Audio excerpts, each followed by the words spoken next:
All right, guys, this has been great. We're approaching our last guest. I'm really excited about this guest because this is my other best friend. So We I'm in the really same line excited. of work, combat med. But it just so happens that there are a group of us, all of us are in the healthcare lane. And so I'm so excited today to bring on my brother, Mr. Bradley Troupe. And we're going to talk about, you know,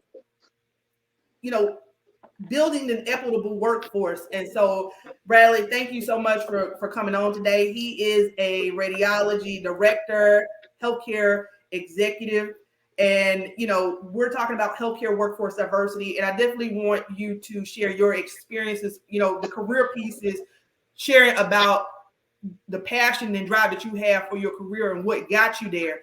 And let's talk about that private conversation we had. Let's just bring it online and talk about, your experiences in terms of hiring and the importance of representation in this workforce.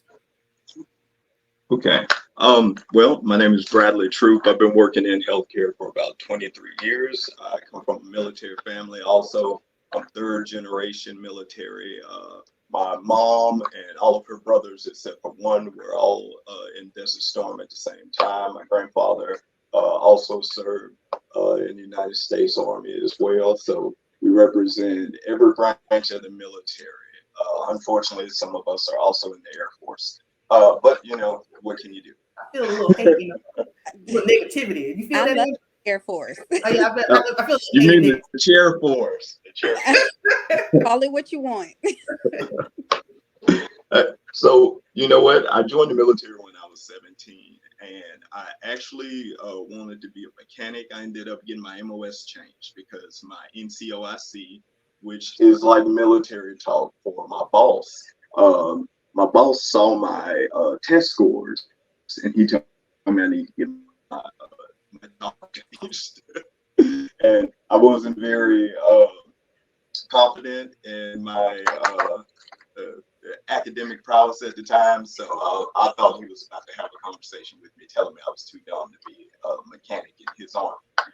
But I spoke to my aunt, who also had served at the local military base as one of the head nurses in the hospital, and she let me know about the Army's X-ray program. And so I went to medic school, because back then you had to go to medic school and graduate medic school before the government would pay that higher fee for you to go through the Army's radiology tech program. So I did that. After that, I went and got myself a civilian job because I was in the reserves. So I figured, 1 week a month, 1 month a year, and 2 weeks a year, and I'd be good to go. I wouldn't actually have to spend any time doing any real military stuff. So long story short, after a deployment and very long education, I ended up spending about 3 years on active duty out of my 6 years in the Army. And then, of course, your 2 years IR, where you're praying to God that they don't call you back because they were doing stop loss. But besides that, what really informs me for healthcare, I would have to say, would be my family. I have an amazing mother. She has 3 children. I love to tell people, because of all my siblings, I'm the oldest of 8. But I love to tell everyone that I'm the dumbest child of them all, especially when they come in my office and they look back here and see all these little sheets of paper on the wall. Yeah, I graduated like 6 times, never been to a graduation, because I'm like, let me just get the paper so I can go and get a better job. But as a kid, when I was growing up, like, oh my God, everybody, there's so many of my friends that still to this day, they don't call my mom Miss Troupe. They call my mom. They lived with us. We weren't rich. I mean, we weren't even like, my mom struggled to keep us at the bottom of middle class, but we were extremely rich with love. I have a family that is so close and just so amazingly supportive, and we have a very mixed and diverse family. I have cousins who are black, who are white, who are Filipino, who are mixed. So you have experienced diversity in your own family.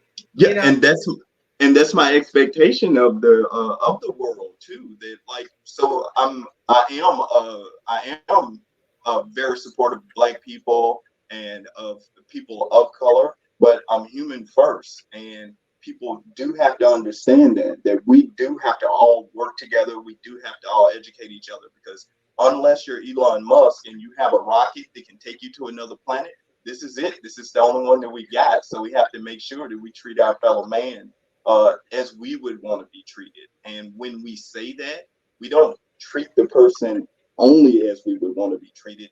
We talk to the person. We get them to teach us how they want to be treated, and we take that interest in them.